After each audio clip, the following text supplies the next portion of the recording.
بسم اللہ الرحمن الرحیم۔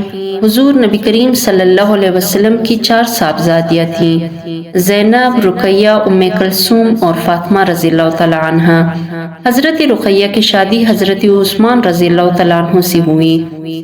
جب حضرت رقیہ کا انتقال ہو گیا تو حضرت عثمان رضی اللہ تعالیٰ عنہ کو اس بات کا بہت رنج ہوا، تو حضور نبی کریم صلی اللہ علیہ وسلم نے اپنی دوسری صاحبزادی حضرت ام کلثوم رضی اللہ تعالیٰ عنہ کا بھی نکاح حضرت عثمان سے کر دیا اور فرمایا، اے عثمان، اگر میری 100 لڑکی بھی ہو اور ان کی یکے بعد دیگر انتقال ہوتا جائے تو میں یکے بعد دیگر تمہارے نکاح میں دیتا جاؤں۔ ایک دفعہ حضور نبی کریم صلی اللہ علیہ وسلم اپنے دولت گدھا میں لیٹے ہوئے تھے اور آپ کی ران مبارک یا پنڈلی مبارک سے کپڑا ہٹا ہوا تھا۔ اتنے میں حضرت ابوبکر صدیق رضی اللہ تعالیٰ عنہ تشریف لے آئے اور اندر آنے کی اجازت مانگی۔ حضور نبی کریم صلی اللہ علیہ وسلم نے اجازت دے دی۔ آپ اندر آئیں اور حضور نبی کریم صلی اللہ علیہ وسلم اسی طرح بدستور لیٹے رہیں اور ران مبارک یا پنڈلی مبارک سے کپڑا بدستور ہٹا رہا اور آپ گفتگو فرماتے رہیں۔ پھر حضرت عمر رضی اللہ تعالیٰ عنہ بھی آ گئے اور اندر آنے کی اجازت مانگی۔ حضور نبی کریم صلی اللہ علیہ وسلم نے انہیں بھی اجازت دے دی اور وہ بھی اندر آ گئے اور حضور صلی اللہ علیہ وسلم پھر بھی بدستور لیٹے رہیں اور ران یا پنڈلی مبارک سے کپڑا مبارک بدستور ہٹا رہا اور آپ گفتگو فرماتے رہیں۔ پھر حضرت عثمان رضی اللہ تعالیٰ عنہ بھی آ گئے اور آپ نے اندر آنے کی اجازت مانگی، تو حضور نبی کریم صلی اللہ علیہ وسلم فوراً اٹھ بیٹھے اور اپنا کپڑا برابر فرماتے ہوئے ران یا پنڈلی مبارک کو ڈانپ لیا اور پھر حضرت عثمان کو اندر آنے کی اجازت دی۔ حضرت عائشہ صدیقہ رضی اللہ تعالیٰ عنہ فرماتی ہیں، جب وہ لوگ چلے گئے تو میں نے حضور صلی اللہ علیہ وسلم سے دریافت کیا، یا رسول اللہ، یہ کیا بات کہ ابوبکر صدیق رضی اللہ تعالیٰ عنہ آئے تو آپ بدستور لیٹے رہے، فاروق اعظم آئے تو بھی بدستور لیٹے رہے، مگر جب عثمان آئے تو آپ فوراً اٹھ بیٹھے اور کپڑا برابر فرما لیا۔ حضور نبی کریم صلی اللہ علیہ وسلم نے فرمایا، اے عائشہ، میں اس شخص سے حیا کیوں نہ کروں جس سے فرشتے بھی حیا کرتے ہیں۔ جنگ تبوک کے موقع پر حضور نبی کریم صلی اللہ علیہ وسلم مسلمانوں کو اللہ کی راہ میں خرچ کرنے کی ترغیب دے رہے تھے کہ حضرت عثمان رضی اللہ تعالیٰ عنہ اٹھے اور عرض کیا، یا رسول اللہ، ساز و سامان سمیت 100 اونٹ میں دیتا ہوں۔ حضور صلی اللہ علیہ وسلم نے پھر ترغیب دی تو حضرت عثمان نے عرض کیا، یا رسول اللہ، ساز و سامان سمیت 200 اونٹ میں دیتا ہوں۔ حضور صلی اللہ علیہ وسلم نے پھر ترغیب دی تو حضرت عثمان نے پھر عرض کیا، حضور، ساز و سامان سمیت 300 اونٹ میں دیتا ہوں، اور پھر ان 300 اونٹوں کے علاوہ حضرت عثمان نے 1000 دینار بھی حضور صلی اللہ علیہ وسلم کے سامنے پیش کر دیے۔ حضور نبی کریم صلی اللہ علیہ وسلم نے حضرت عثمان کی یہ سخاوت دیکھی تو حضرت عثمان کے پیش کردہ دیناروں میں اپنا ہاتھ مبارک ڈال کر فرمایا، عثمان کی اس نیک عمل کے بعد اب اسے کوئی بات ضرر نہ دے گی۔ جب مہاجرین مکہ معظمہ سے ہجرت کر کے مدینہ منورہ میں آئے تو یہاں کا پانی پسند نہ آیا جو کاری تھا۔ مدینہ منورہ میں ایک شخص کے ملک میں چشمہ تھا جس کا نام روما تھا۔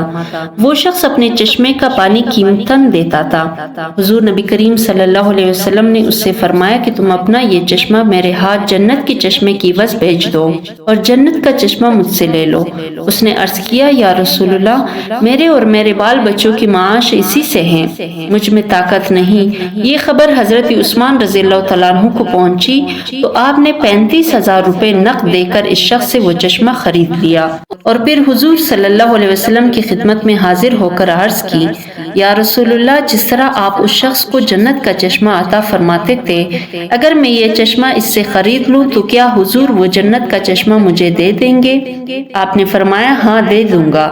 عرض کی، تو میں نے وہ چشمہ خرید لیا ہے اور مسلمانوں پر میں اسے وقف کرتا ہوں۔ ایک مرتبہ حضور نبی کریم صلی اللہ علیہ وسلم بیت اللہ شریف کی زیارت کے لیے بقصد عمرہ مکہ معظمہ کو روانہ ہوئے۔ صحابہ کرام بھی ساتھ تھے۔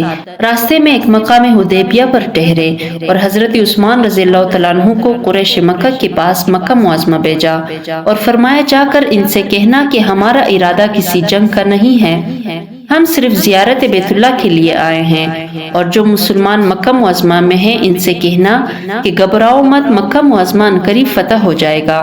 چنانچہ حضرت عثمان رضی اللہ تعالیٰ عنہ مکہ معظمہ پہنچے اور قریش مکہ کو ارشاد نبی سنایا۔ قریش مکہ نے جواب دیا کہ اس سال تو ہم محمد صلی اللہ علیہ وسلم کو مکہ میں نہ آنے دیں گے، اور حضرت عثمان سے کہا کہ اگر آپ کعبہ کا طواف کرنا چاہے تو شوق سے کر لے۔ حضرت عثمان نے جواب دیا ایسا نہیں ہو سکتا کہ میں بغیر رسول اکرم صلی اللہ علیہ وسلم کی طواف کروں، اور پھر وہاں سے اٹھ کر مکہ کے ضعیف مسلمانوں کے پاس پہنچے اور ان کو مکہ کی فتح کی بشارت سنائی۔ ادھر مقام حدیبیہ میں صحابہ کرام نے حضرت عثمان رضی اللہ تعالیٰ عنہ کے متعلق کہا کہ عثمان بڑے خوش قسمت ہیں جو کعبہ معظمہ پہنچ گئے ہیں اور بیت اللہ کی طواف سے مشرف ہو گئے ہیں۔ حضور صلی اللہ علیہ وسلم نے فرمایا کہ عثمان بغیر میرے کبھی طواف نہ کریں گے۔ پھر جب حضرت عثمان رضی اللہ تعالیٰ عنہ کو واپس آنے میں کچھ دیر ہوئی تو آپ کے متعلق یہ بات مشہور ہو گئی کہ قریش مکہ نے حضرت عثمان کو شہید کر دیا ہے۔ اس بات سے مسلمانوں میں جوش پیدا ہو گیا۔ حضور صلی اللہ علیہ وسلم نے صحابہ کرام سے کافروں کے مقابلے میں جہاد میں ثابت قدم رہنے کی بیعت لی۔ اس بیعت میں چونکہ حضرت عثمان رضی اللہ تعالیٰ عنہ موجود نہ تھے، اس لیے حضور صلی اللہ علیہ وسلم نے خود اپنا بایاں ہاتھ اپنے ہی دائیں ہاتھ میں لے کر فرمایا کہ یہ ہاتھ عثمان کا ہے اور میں عثمان سے بھی بیعت لیتا ہوں۔ ایک مرتبہ حضرت عثمان رضی اللہ تعالیٰ عنہ نے حضور نبی کریم صلی اللہ علیہ وسلم کی ضیافت کی اور عرض کیا یا رسول اللہ میرے غریب خانہ پر اپنے دوستوں سمیت تشریف لائے اور کھانا تناول فرمائے۔ حضور نبی کریم صلی اللہ علیہ وسلم نے یہ دعوت قبول فرما لی اور وقت پر مائے صحابہ کرام کے حضرت عثمان کے گھر تشریف لے چلے۔ حضرت عثمان رضی اللہ تعالیٰ عنہ حضور صلی اللہ علیہ وسلم کے پیچھے پیچھے چلنے لگے اور حضور کا ایک ایک قدم مبارک جو ان کے گھر کی طرف چلتے ہوئے زمین پڑ رہا تھا گننے لگے۔ حضور نبی کریم صلی اللہ علیہ وسلم نے دریافت فرمایا اے عثمان میرے قدم کیوں گن رہے ہو؟ حضرت عثمان نے عرض کیا یا رسول اللہ میرے ماں باپ آپ پر قربان ہو، میں چاہتا ہوں کہ حضور صلی اللہ علیہ وسلم کے ایک ایک قدم کی عوض میں آپ کی تعظیم و توقیر کی خاطر ایک ایک غلام آزاد کر دوں۔ چنانچہ حضرت عثمان کے گھر تک حضور صلی اللہ علیہ وسلم کے جس قدر قدم پڑے اسی قدر غلام حضرت عثمان رضی اللہ تعالیٰ عنہ نے آزاد کیے۔ حضرت عثمان رضی اللہ تعالیٰ عنہ کے پاس حضور نبی کریم صلی اللہ علیہ وسلم کی مہر مبارک تھی جس پر محمد رسول اللہ لکھا تھا۔ ایک دن حضرت عثمان رضی اللہ تعالیٰ عنہ ایک کنویں پر بیٹھے تھے کہ اتفاقاً وہ مہر مبارک آپ کے ہاتھ سے کنویں میں گر گئی۔ اس کنویں میں انسان کی کمر تک پانی تھا۔ حضرت عثمان نے حکم دیا کہ جو شخص اس مہر کو کنویں سے نکال دے گا 1,00,000 روپیہ اسے انعام دوں گا۔ لوگوں نے ہر چند کوشش کی اور اس کنویں کی مٹی تک نکال ڈالی مگر مہر نہ ملی۔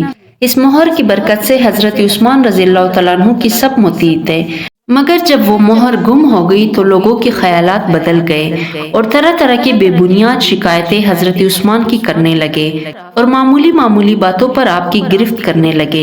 ایک شخص نے مدینہ منورہ میں کبوتر اڑانے شروع کر دیے۔ حضرت عثمان نے ان کبوتروں کے پر کاٹ ڈالے۔ اب وہ کبوتر باز حضرت عثمان کے دشمن ہو گئے۔ پھر کسی نے غلیل بنائی اور غلہ اڑانے لگا۔ آپ نے فرمایا کہ اس سے کسی کو تکلیف ہوگی، وہ غلیل توڑوا دی۔ غلیل باز بھی آپ کے دشمن ہو گئے۔ مہر کی گمشدگی سے اسی طرح لوگ بلا وجہ آپ کے خلاف ہونے لگے۔ ایک مرتبہ حضور نبی کریم صلی اللہ علیہ وسلم مع ابو بکر، عمر اور عثمان کے ایک پہاڑ پر تشریف لے گئے اور وہ پہاڑ ہلا تو حضور صلی اللہ علیہ وسلم نے اپنا پیر مبارک اس پہاڑ پر مار کر فرمایا ٹھہر جا اے پہاڑ کہ تجھ پر ایک نبی، ایک صدیق اور 2 شہید کھڑے ہیں۔ یہ 2 شہید کون تھے؟ ایک حضرت عمر اور دوسرے حضرت عثمان رضی اللہ تعالیٰ عنہ۔ حضرت عمر تو شہید ہو گئے تھے اور اب حضرت عثمان کی باری تھی، اور حضور صلی اللہ علیہ وسلم نے ایک مرتبہ حضرت عثمان رضی اللہ تعالیٰ عنہ کے کان میں بھی آپ کے شہید ہونے کا سارا قصہ بیان فرما دیا تھا۔ اس لیے حضرت عثمان کی اس مقدر شہادت کی ابتدا اس مہر کی گمشدگی سے ہو گئی۔ عبداللہ بن سبا ایک شریر اور مفتن یہودی تھا جو حضرت عثمان رضی اللہ تعالیٰ عنہ کے وقت میں منافق بن کر مسلمان ہو گیا تھا۔ کچھ دن مکہ و مدینہ میں رہا مگر یہاں اس کا داؤ نہ چلا تو پھر یہ مسافر شہر بصرہ میں گیا۔ کچھ وہاں نقص پھیلایا، پھر کوفہ میں گئے مگر کہیں پوری طور سے اس کو موقع نہ ملا۔ جب مصر میں آیا تو اہل مصر کو یہ بات تعلیم دی کہ بتاؤ محمد صلی اللہ علیہ وسلم کا مرتبہ زیادہ ہے یا عیسیٰ علیہ السلام کا؟ سب نے کہا کہ ہماری حضرت کا مرتبہ زیادہ ہے۔ کہا تو بڑا افسوس ہے کہ عیسیٰ تو قیامت سے پہلے دنیا میں آئیں گے اور کافروں کو ہلاک کریں گے، اور حضور صلی اللہ علیہ وسلم نہ آئیں گے اور آپ کے دشمن جو چاہے کیا کریں۔ یہ بات کب ہو سکتی ہے؟ بعض اہل مصر نے یہ رجعت کا مسئلہ مان لیا۔ جب اس یہودی کا یہ داؤ چل گیا تو پھر وہ ایک قدم اور آگے بڑھا اور کہنے لگا کہ ہر نبی کا ایک وصی ہوتا ہے، اور جناب نبی کریم صلی اللہ علیہ وسلم کی وصی حضرت علی کرم اللہ وجہہ ہے۔ خلافت کا حق وصی کا ہوتا ہے۔ عثمان نے خلافت کو غصب کر لیا ہے، تم کسی طرح عثمان کو خلافت سے الگ کرو اور علی کو بٹھاؤ۔ یہ بے دین یہودی حضرت علی کا بھی خیر خواہ نہ تھا، وہ تو محض مسلمانوں میں افتراق پیدا کرنا چاہتا تھا۔ چنانچہ کئی لوگ اس کے اس داؤ میں بھی آ گئے اور کہنے لگے کہ ہم عثمان کو کس طرح خلافت سے الگ کریں۔ وہ بولا کہ تم پہلے جو حاکم حضرت عثمان کی طرف سے مصر پر مقرر ہے ان کی شان میں اعتراض کرو اور لوگوں کو اپنی طرف راغب کرو، اور جگہ جگہ مصر میں اور بصرہ میں خط روانہ کرو۔ چنانچہ جگہ جگہ سے خط حاکموں کے متعلق شکایتوں کے لکھے جانے لگے اور رائے عامہ کو اس طرف کیا جانے لگا کہ عثمان کے حاکم ظلم کرتے ہیں۔ بہت سی کوفہ اور بصرہ کے لوگ بھی اس سازش میں شریک ہو گئے، یہاں تک کہ اہل مصر و اہل کوفہ و بصرہ نے حضرت عثمان کی طرف لکھا کہ اور تو ہم ہر طرح چین سے ہیں مگر آپ کے حاکم ہم پر بڑا ظلم کرتے ہیں، آپ انہیں موقوف کر دے۔ حضرت عثمان نے جواب میں لکھا کہ جس پر میرے عاملوں نے ظلم کیا ہے وہ اس مرتبہ ضرور حج کرنے آئیں گے، میرے عامل بھی آئیں گے، اس وقت سب کے ظلم کا بدلہ دلاؤں گا۔ حضرت عثمان نے ادھر اپنے سب عاملوں کو طلب کیا، چنانچہ حکام تو سب آ گئے مگر شکایت کرنے والوں میں سے کوئی نہ آیا۔ حضرت عثمان نے ان حاکموں سے پوچھا کہ تم ظلم کیوں کرتے ہو؟ تو ان سب نے عرض کیا کہ یہ بات بالکل غلط اور بناوٹی ہے، ہم نے کبھی کوئی ظلم نہیں کیا۔ چنانچہ حضرت عثمان نے بھی معلوم کر لیا کہ یہ محض شرارت اور جھوٹ ہے۔ حضرت عثمان رضی اللہ تعالیٰ عنہ کے خلاف یہ سازش یہودیوں کی تھی، اور یہودیوں کی یہ دلی خواہش تھی کہ مسلمانوں کے آپس میں پھوٹ پڑے اور ہمارا دل ٹھنڈا ہو۔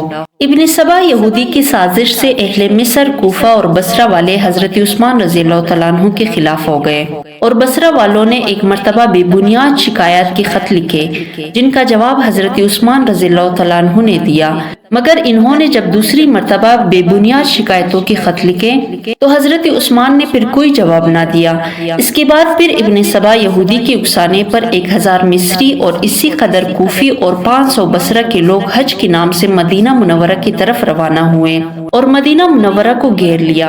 جب حضرت عثمان رضی اللہ تعالیٰ عنہ نے دیکھا کہ لوگ میرے قتل کی در پہ ہیں تو آپ حضرت علی رضی اللہ تعالیٰ عنہ کے پاس آئے اور یہ کہا کہ میری اور تمہاری قرابت ہے، لوگ تمہاری بات مان لیں گے، ان لوگوں کو منع کرو کہ میرے خون میں ہاتھ رنگین نہ کریں، اور جو کچھ ان کا مطلب ہے بیان کرے میں پورا کروں گا۔ حضرت علی رضی اللہ تعالیٰ عنہ ان لوگوں کے پاس گئے اور سختی سے ان کو روکا اور دریافت فرمایا کہ تمہارا مطلب کیا ہے؟ انہوں نے کہا کہ مصر سے پہلے حاکم کو موقوف کیا جائے اور محمد بن ابی بکر کو مصر کا حاکم بنایا جائے۔ حضرت عثمان نے ان کے اس بات کو تسلیم کر کے پہلے حاکم کو موقوف کر دیا اور محمد بن ابی بکر کو حاکم بنا دیا۔ اہل مصر اس وقت واپس چلے گئے۔ یہ باقی برائے نام طرفداران حضرت علی تھے اور دراصل ابن سبا یہودی کی سازش کا شکار تھے، اور خود حضرت علی رضی اللہ تعالیٰ عنہ حضرت عثمان ہی کی طرفدار تھے۔ حضرت عثمان رضی اللہ تعالیٰ عنہ کا ایک رشتہ دار تھا جس کا نام مروان تھا۔ یہ شخص بڑا نکما اور فتنہ باز تھا۔ حضرت عثمان نے جب مصر کے حاکم کو معزول کر کے محمد بن ابی بکر کو مقرر کیا تو چونکہ مصر کا سابق حاکم مروان کا رشتہ دار تھا اس لیے اسے یہ بات بری معلوم ہوئی۔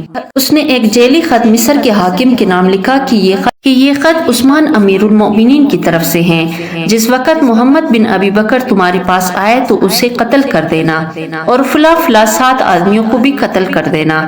خفیہ طور پر حضرت عثمان کی مہر لگا کر حضرت عثمان کے غلام کو ان پر سوار کر کے مصر کی طرف روانہ کیا۔ راستے میں وہ لوگ اور یہ غلام باہم مل گئے۔ اس غلام سے پوچھا کہ تم کہاں جاتے ہو؟ کہا کہ میں مصر جاتا ہوں۔ پوچھا کیوں جاتے ہو؟ کہا کہ امیر المؤمنین کا ایک پیغام پیغام بنا میں حاکم مصر لے کر جاتا ہوں۔ لوگوں نے کہا حاکم مصر تو ہمارے ساتھ ہیں، جو پیغام ہے ان سے کہو۔ کہا یہ نہیں وہ حاکم جو مصر میں ہے۔ کہا تمہارے پاس کوئی خط ہے؟ غلام نے کہا کہ نہیں، کوئی خط نہیں۔ لوگوں کو شبہ ہوا، اس غلام کی تلاشی لے لی تو دیکھا کہ حضرت عثمان کی طرف سے پہلے حاکم مصر کے نام خط ہے۔ اس میں لکھا ہے کہ محمد بن ابی بکر کو لوگوں نے زبردستی حاکم مقرر کروا دیا ہے۔ جس وقت یہ لوگ مصر آئے تو محمد بن ابی بکر کے ہاتھ پیر کاٹ دینا اور ان سب کو دائم الحبس کرنا۔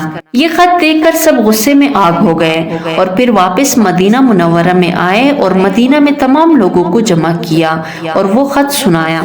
مدینہ کے لوگ وہ خط لے کر حضرت عثمان رضی اللہ تعالیٰ عنہ کی خدمت میں حاضر ہوئے اور خط دکھایا اور پوچھا کہ یہ خط آپ نے لکھوایا ہے؟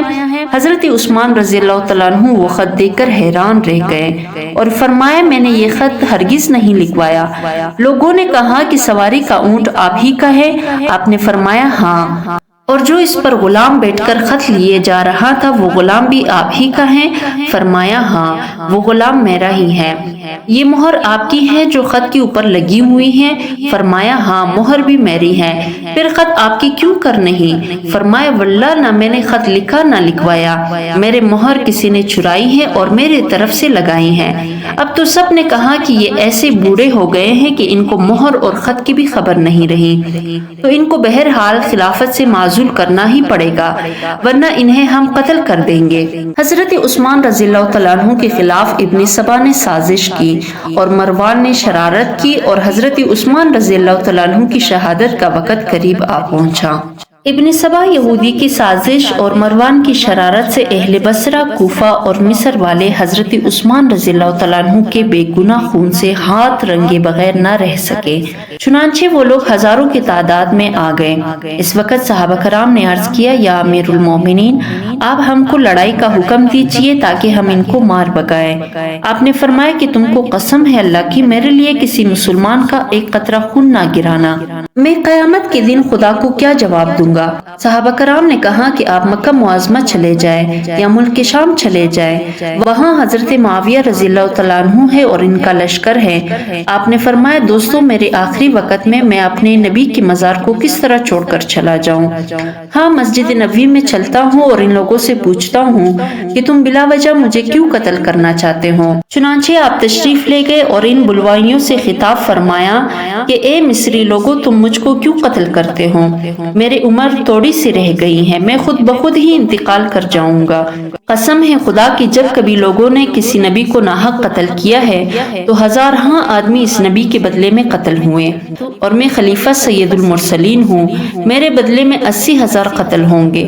اگر مسلمان میرے قاتلوں سے بدلہ نہ لیں گے تو آسمان سے اللہ تعالیٰ پتھر برسا کر میرے قاتلوں کو ہلاک کر دے گا۔ دیکھو ایسا نہ کرنا، خدا کی قسم اس وقت تو تم میرے موت چاہتے ہو اور میرے قتل ہونے کے بعد یوں تمنا کرو گے کہ کاش عثمان کا ایک ایک سانس ایک ایک برس کے برابر عمر کا ہوتا۔ اس وقت ایک بلوائی نے آپ کے ہاتھ کا عصا جو حضور صلی اللہ علیہ وسلم کا تبرک تھا، حضرت عثمان کے ہاتھ سے چھین کر اپنے گھٹنے پر رکھ کر توڑ دیا۔ فوراً اس کی گھٹنے میں ایک پوڑا پیدا ہوا اور شام تک اس کا سارا بدن گل کر مر گیا۔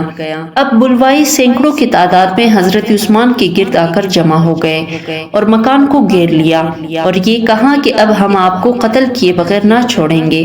سب کا آنا جانا اندر کا بند کیا۔ حضرت عثمان کو نماز کے واسطے بھی گھر سے نہ نکلنے دیا، کوئی چیز کھانے کی بھی اندر نہ جانے دی، یہاں تک کہ آپ کا پانی بھی بند کیا۔ جو کچھ گھر میں تھا وہ سب ختم ہوا، پھر سارا گھر پیاسا مرنے لگا۔ جب 7 دن برابر اسی طرح گزرے اور کسی کو ایک قطرہ بھی پانی کا نہ ملا، تب حضرت عثمان رضی اللہ تعالیٰ عنہ نے اپنے مکان کی کھڑکی سے سر باہر نکالا اور آواز دی کہ یہاں علی ہے؟ کسی نے جواب نہ دیا۔ فرمایا یہاں سعد ہے؟ پھر کسی نے جواب نہ دیا۔ حضرت عثمان نے فرمایا کہ اے امت محمدیہ، روم فارس کے بادشاہ بھی اگر کسی کو قید کرتے ہیں تو ضرور قیدی کو پانی دیتے ہیں۔ اے لوگوں، میں تمہارا ایسا گنہگار قیدی ہوں کہ مجھ کو پانی بھی نہیں دیتے ہو۔ کوئی جو اللہ کے واسطے عثمان کو ایک پیالہ پانی کا دے، اس کے بدلے میں پہلا پیالہ جو مجھ کو میرے نبی سے حوض کوثر پر ملے گا اس کو دوں گا۔ وہاں حوض کوثر کی کس کو پرواہ تھی، مگر جب حضرت علی کو خبر ہوئی تو 3 مشقیں آپ نے بر کر کمر سے تلوار باندھی اور سر پر حضور صلی اللہ علیہ وسلم کا عمامہ باندھ کر پانی لے کر چلے اور لوگوں سے کہا کہ یہ کام تو کافر بھی نہیں کرتے جو کام تم نے کیا ہے، پانی بند نہ کرو، دیکھو غضب الہی نازل ہو جائے گا۔ مگر ان ظالموں نے مشکوں میں برچے مار کر پانی نکال دیا۔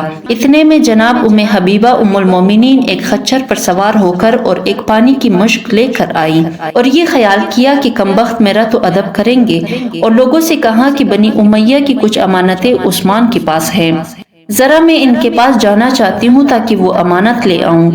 یہ سن کر بلوائی بولے کہ او جھوٹی، یہ کہہ کر خچر کے منہ پر لکڑی ماری اور چھارجامہ کا بند کاٹ دیا، خچر آپ کو لے بھاگا۔ حضرت ام المؤمنین گرتے گرتے بچیں۔ یہ واقعہ دیکھ کر لوگ گھبرائیں اور یہ کہا خدا تمہارا ناز کرے، ازواج نبی کے ساتھ بھی ایسی بری طرح پیش آنے لگے۔ اہل مدینہ کو بہت غصہ آیا اور تلواریں لے کر حضرت عثمان سے عرض کیا کہ اب تو ازواج نبی کی بے حرمتی ہونے لگی، اے عثمان اب تو لڑنے کی اجازت دیجیے۔ حضرت عثمان نے فرمایا تم میرے لیے اپنے جانیں ضائع نہ کرو، مجھے اگر لڑنا منظور ہوتا تو اب تک 1000 فوج شام و عراق سے منگواتا، میں لڑنا ہرگز نہیں چاہتا، سب کو قسمیں دے کر واپس کر دیا۔ پھر جب کچھ دن گزرے اور حضرت عثمان کو پیاس کی بہت سخت تکلیف ہوئی تو آپ نے پھر اپنا منہ کڑکی سے باہر نکالا اور فرمایا تم جانتے ہو جب حضور صلی اللہ علیہ وسلم مدینہ منورہ میں آئے تھے تو یہاں پانی مسلمانوں کو مول ملتا تھا اور کنواں یہود کے قبضے میں تھا۔ حضور صلی اللہ علیہ وسلم نے فرمایا کون ہے جو اس کنویں کو خریدے اور اس کے بدلے میں جنت کا چشمہ لے لے؟ میں نے وہ کنواں 35,000 کو خرید کر تمہارے اوپر وقف کر دیا۔ وہی آج میں ہوں کہ 40 دن سے پانی کے لیے عثمان کے بچے روتے ہیں اور انہیں پانی نہیں ملتا۔ لوگوں تم کو معلوم ہے کہ مسجد نبوی ابتدا میں نہایت تنگ تھی، میں نے 25,000 روپیہ دے کر مکان اور زمین دے کر مسجد نبوی میں شامل کی۔ آج میں ایسا ہو گیا کہ تم مجھ کو اس مسجد میں 2 رکعتیں پڑھنے سے روکتے ہو، لوگوں قیامت کے روز کیا عذر کرو گے؟ 50 دن تک حضرت عثمان رضی اللہ تعالیٰ عنہ اسی مکان میں قید رہے، اس عرصے میں برابر روزے رکھتے رہے۔ ایک رات آپ نے خواب میں دیکھا کہ جناب رسول اکرم صلی اللہ علیہ وسلم اپنے مزار شریف سے باہر تشریف لائے اور ابو بکر عمر رضی اللہ تعالیٰ عنہ آپ کے ساتھ ہیں۔ حضرت عثمان کے پاس آئے اور فرمائے اے عثمان کیا تمہیں پیاس بہت لگی ہے؟ تم نے 40 دن تک روزہ رکھا، اے عثمان کل روزہ تم ہمارے پاس آ کر کھولو گے، ہم حوض کوثر سے تمہارا روزہ کھلوائیں گے۔ اے عثمان کل تم شہید کیے جاؤ گے اور تمہارے خون کا پہلا قطرہ آیت سیکفیکہم اللہ وہو السمیع العلیم پر پڑے گا۔ یہ خواب دیکھ کر حضرت عثمان رضی اللہ تعالیٰ عنہ نے اپنے مکان کا دروازہ کھول دیا اور فرمایا آنے تو آج تو میری دعوت حضور نبی کریم صلی اللہ علیہ وسلم کوثر پر کریں گے۔ دروازہ کھولتے ہی بلوائی اندر گھسائیں اور اس خیال سے کہ دروازہ پھر بند نہ کر دیں کواڑوں میں آگ لگا دی۔ دروازے کے اوپر چپر پڑا تھا، اس کو بھی آگ لگ گئی۔ گھر والے گھبرا گئے مگر حضرت عثمان رضی اللہ تعالیٰ عنہ اس وقت نماز پڑھ رہے تھے اور سورہ طٰہٰ شروع تھی۔ گھر میں آگ لگ رہی تھی مگر جناب کی نماز یا قرات پڑھنے میں ذرا بھی فرق یا لکنت نہ تھی۔ یہاں تک کہ نماز سے فارغ ہوئے قرآن منگایا، کھولا، سامنے رکھا، وہی آیت نکلی۔ ایک آدمی آپ کے قتل کے ارادے سے آپ کے پاس آیا، آپ نے فرمایا تو مجھ کو قتل نہ کر کیونکہ نبی کریم صلی اللہ علیہ وسلم نے تیرے لیے دعا کی تھی کہ اللہ تجھ کو عثمان کے خون میں ہاتھ رنگنے سے بچائے، کیا تو میرے نبی کی دعا کے خلاف کرے گا؟ اس شخص کو یہ بات سنتے ہی پسینہ آیا اور شرمندہ ہو کر گھر سے نکل گیا۔ حضرت عبداللہ بن سلام رضی اللہ تعالیٰ عنہ اس موقع پر آئے اور فرمایا ظالموں خبردار عثمان رضی اللہ تعالیٰ عنہ کا خون نہ کرو، دیکھو اللہ تعالیٰ ایک عثمان کے بدلے 80,000 کو قتل کرے گا۔ اس وقت تک مدینہ منورہ کی حفاظت فرشتے کرتے ہیں، جس وقت تم عثمان کو قتل کرو گی فرشتے چلے جائیں گے۔ ایک ظالم بولا او یہودی بچے تم کیا جانے، جا اپنا کام کر۔ حضرت عثمان نے فرمایا کہ تم صبر کرو، اتنے میں سودان بن حمران ایک شخص آیا اور کہنے لگا عثمان تو کس دین پر ہے؟ آپ نے فرمایا میں دین محمدی پر ہوں۔ اس نے بڑے زور سے آپ کا گلا گونٹا۔ پھر ایک اور ظالم آپ کے پاس آیا اور آپ کے چہرے پر تمانچہ مارا اور تلوار آپ کی جانب اٹھائی۔ آپ نے ہاتھ سے تلوار کو روکا، ہاتھ کٹ گیا۔ فرمایا یہ وہ ہاتھ تھا جو وہی لکھا کرتا تھا، آج یہ راہ مولا میں کٹا ہے۔ یہ وہ ہاتھ ہے جس نے سید المرسلین کے ہاتھ پر بیعت کی۔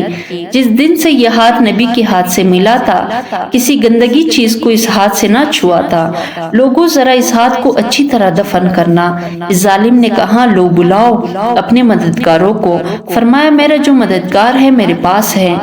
پھر ایک اور ظالم آیا، اس نے 3 زخم آپ کے ماتھے پر اور 3 چھاتی پر برچی کی نوک سے کیے۔ اس وقت جو قرآن شریف سامنے رکھا تھا اسے آپ پڑھ رہے تھے۔ اس پر پہلا قطرہ آپ کے خون کا جو پڑا وہ اس آیت پر پڑا، فَسَيَكْفِيكَهُمُ اللَّهُ، اے عثمان تیرا بدلہ لینے کو تیرا اللہ کافی ہے۔ آپ اشہد اللہ الہ الا اللہ و اشہد ان محمد الرسول اللہ کہتے ہوئے زمین پر گرے۔ اس ظالم نے آپ کے پسلیوں پر گودنا شروع کیا، آپ کی 3 پسلیاں ٹوٹ گئی۔ ظالموں نے آپ کے ازواج کا زیور اتارا اور گھر کا سب اسباب لوٹ لیا۔ عبداللہ ابن سبا یہودی کی سازش رنگ لائی اور اہل مصر اس کے منصوبہ کا شکار ہو کر مسلمانوں میں ایک عظیم فتنے کے ظہور کا موجب بن گئے۔ یہ فتنہ پھر حضرت علی رضی اللہ تعالیٰ عنہ کی دور میں اور بھی زیادہ پھیلا اور یہودیت مختلف روپوں میں ظاہر ہوئی۔ حضرت عثمان رضی اللہ تعالیٰ عنہ کو اپنے نبی کریم صلی اللہ علیہ وسلم سے اپنی شہادت کا سارا قصہ معلوم ہو چکا تھا اور آپ راضی برضائے الہی تھے۔ اسی واسطے آپ نے صحابہ کرام کو ان سے لڑنے کی اجازت نہ دی اور نہ ہی شام و عراق سے کوئی فوج منگوائی۔ اور یہ بھی معلوم ہوا کہ ابن سبا یہودی کی تعلیم سے بلوائیوں کے دل میں نہ صحابہ کی عزت رہی اور نہ ازواج نبی کی حرمت۔